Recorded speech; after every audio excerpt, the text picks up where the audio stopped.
Assalamualaikum warahmatullahi wabarakatuh. Tugas Bahasa Indonesia dengan tema berbahasa Indonesia yang baik dan benar. Dengan dosen pengampu, Ibu Dr. Oktaviani Windra Puspita, MPD. Assalamualaikum warahmatullahi wabarakatuh.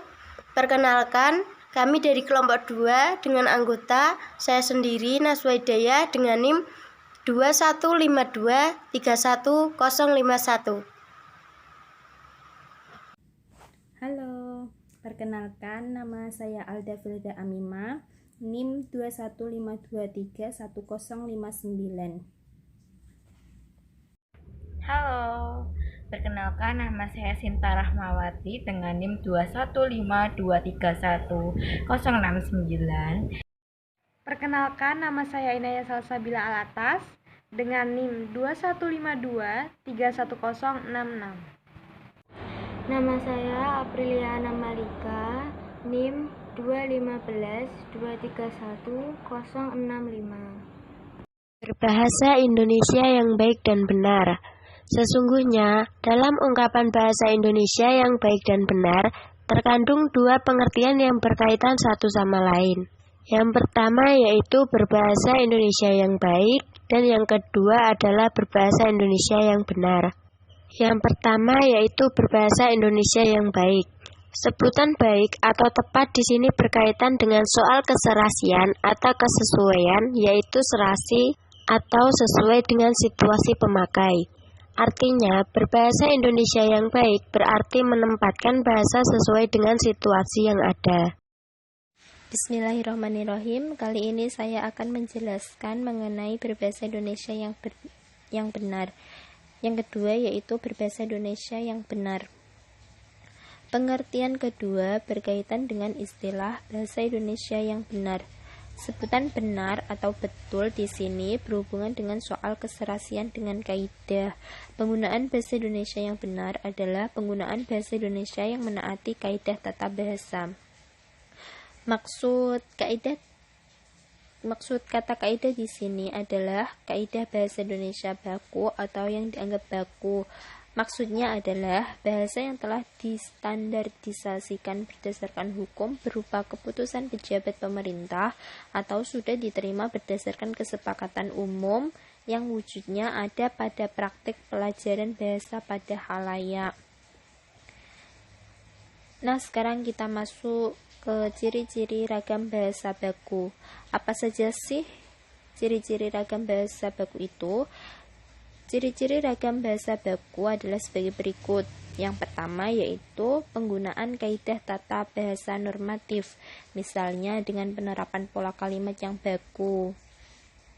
Yang kedua, penggunaan kata-kata baku, misalnya cantik sekali dan bukan cantik banget, uang dan bukan duit, serta tidak mudah dan bukan nggak gampang. Yang ketiga yaitu penggunaan ejaan resmi dalam ragam tulis. Ejaan yang kini berlaku dalam bahasa Indonesia adalah ejaan yang disempurnakan atau berdasarkan EYD. Bahasa baku harus mengikuti aturan ini. Selanjutnya, penggunaan lafal baku dalam ragam lisan. Meskipun hingga saat ini belum ada lafal baku yang sudah ditetapkan, secara umum dapat dikatakan bahwa lafal baku adalah lafal yang bebas dari ciri-ciri lafal dialek setempat atau bahasa daerah. Misalnya, atap bukan atep, habis bukan abis, serta kalau dan bukan kalau. Yang kedua, penggunaan kalimat secara efektif. Di luar pendapat umum yang mengatakan bahwa bahasa Indonesia itu bertele-tele, bahasa baku sebenarnya mengharuskan komunikasi efektif. Artinya, pesan pembicara atau penulis harus diterima oleh pendengar atau pembaca persis sesuai maksud aslinya. Selanjutnya, jenis bahasa. Dalam berbahasa, kita dapat mengutarakan melalui lisan maupun tulisan. Keduanya memiliki perbedaan yang jelas antara bahasa lisan dan bahasa tulisan dapat dilihat pada manifestasinya. Dalam pertuturan, bahasa tampil sebagai bunyi. Kata-kata cenderung terdengar seperti rentanan suara, petasan rentengan yang panjang pendeknya tergantung pada banyak kata dalam satu kalimat. Tiap kata dan tiap kalimat terdengar saling menyambung nyaris tanpa jeda. Dalam tulisan, tiap kata ditulis terpisah oleh sama kata atau sama lain. Kata-kata dirangkai jadi kalimat. Rangkaian kalimat jadi paragraf. Sekian paragraf menjadi satu tulisan. Dan dengan cara itu, satu atau beberapa unit informasi dapat dipahami oleh pihak lain. Penjelasan dari berbahasa secara lisan. Berbahasa secara lisan memiliki ciri-ciri sebagai berikut. 1. Disampaikan secara lisan. Yang kedua, berhadapan dengan mitra tutur. Yang ketiga, langsung mendapatkan balikan dari mitra tutur. Dan yang terakhir, kesalahan ucapan dapat langsung diperbaiki. Berbahasa secara lisan juga memiliki hal-hal yang perlu diperhatikan, yaitu situasi.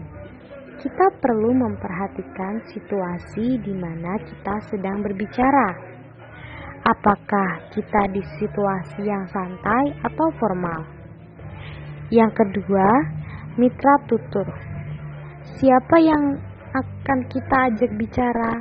Apakah dia laki-laki atau perempuan, anak-anak, dewasa, atau orang tua?